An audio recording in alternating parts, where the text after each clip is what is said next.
Lepo pozdravljeni in dobrodošli v mojem knjižnem kotičku. V tokratni pravljici bomo spoznali zajčka po imenu Cvetko, ki je naravnost oboževal korenje. Kako tudi ne?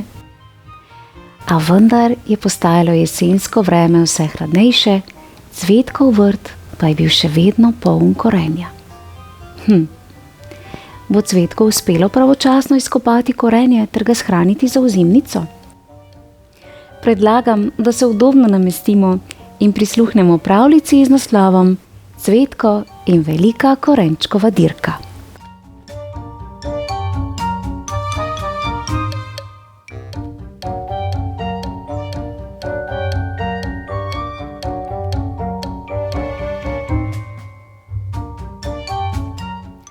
Zajček Cvetko je bil navdušen nad svojim zelenjavnim vrtom.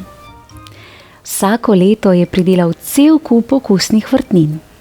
Spomladi zelje, poleti solato, jeseni brstični ohrovt in seveda korenje. Cvetko je od vsega najraje jedel korenje in njegov pridelek je bil vedno obilen. Tudi Cvetkov stric Berti je bil odličen vrtnar in je dobival celo nagrade. Živel je v sosednji hiši in je rad delil nasvete o vrtnarjenju. Na vrtu posej ognjič, da ti polži ne bodo hodili v zelje, je imel navado reči. In ne pozabi natresti malo komposta, preden poseješ korenje, potem bo debelo in sočno.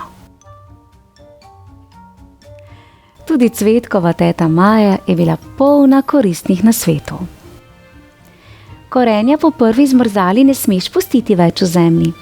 Prinesi ga k meni in jaz ti bom spekla korenčkovo torto.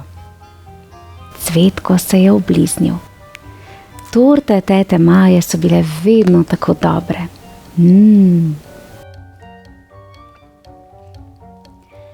Čez nekaj tednov se je Cvetko prebudil precej zgodaj.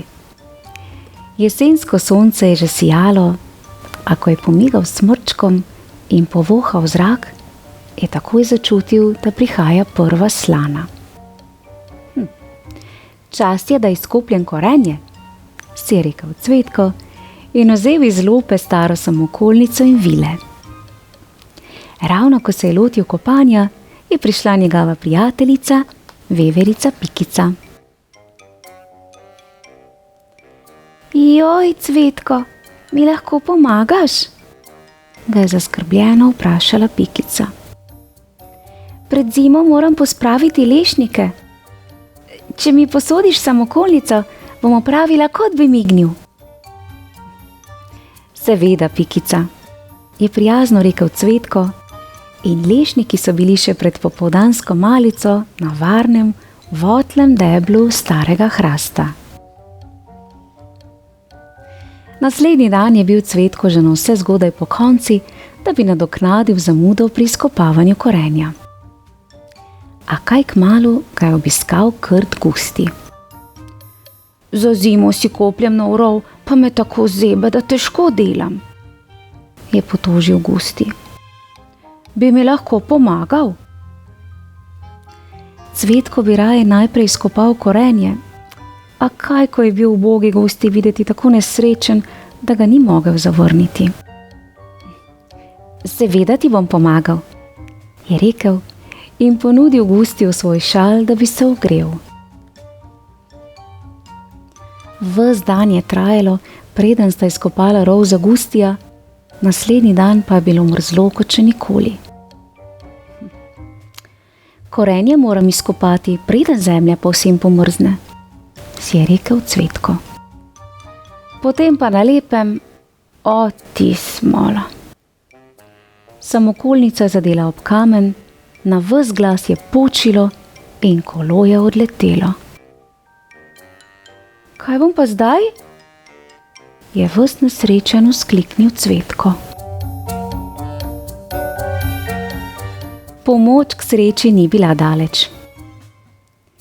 Ti si pomagal nama, sta rekla Pikica in Gusti.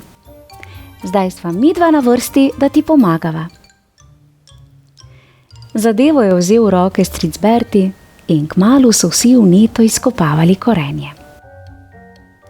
Najbolje bo, da ga čim prej spravimo v lopo. Mislim, da bo snežilo, je rekel. Že vem. Tekmujmo, kateri bo prenesel največ korenja, je predlagal stric Berti. Zmagovalec bo dobil posebno nagrado. In tako se je začela velika korenčkova dirka.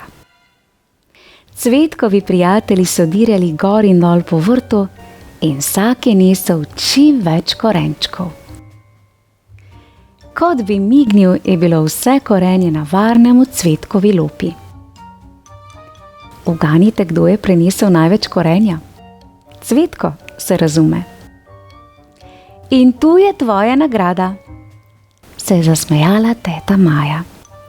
Spekla je največjo torto, kar jih je Cvetko kdaj videl. Kmalu so vsi sedeli ob ognju, žvečili korenčkovo torto in srkali vroč čaj. Cvetko odtlej vsakokrat, kadar je korenje dovolj debelo in ga je treba pobrati, povabi prijatelje na korenčkovo dirko, čeprav mu je stric Berti medtem naredil čisto novo samokolnico. Cvetko vedno zmaga in teta Maja mu za nagrado vsakokrat speče korenčkovo torto. S prijatelji je veliko zabavneje, kot če bi korenje izkopaval sam, je prepričan Cvetko.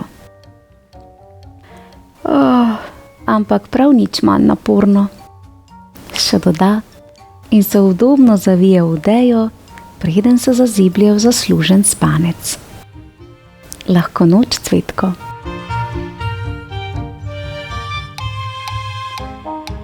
Bravo, v slogi je moč. Dobro se z dobrim vrača in tako kot je Cvetko priskočil na pomoč svojima prijateljema, so tudi oni prijazno pomagali Cvetku. Poleg tega pa so se imeli prav fino. V mojem knjižnem kotičku pa lahko prisluhnete še pravljici z naslovom Zima je, zajčica. Prijazno vabljeni k poslušanju. Lepo se imejte in uživajte s prijatelji. Pošiljam vam pravličen pozdravček v družbi prikupnega zajčka Cvetka. Čau, čau. Bravo.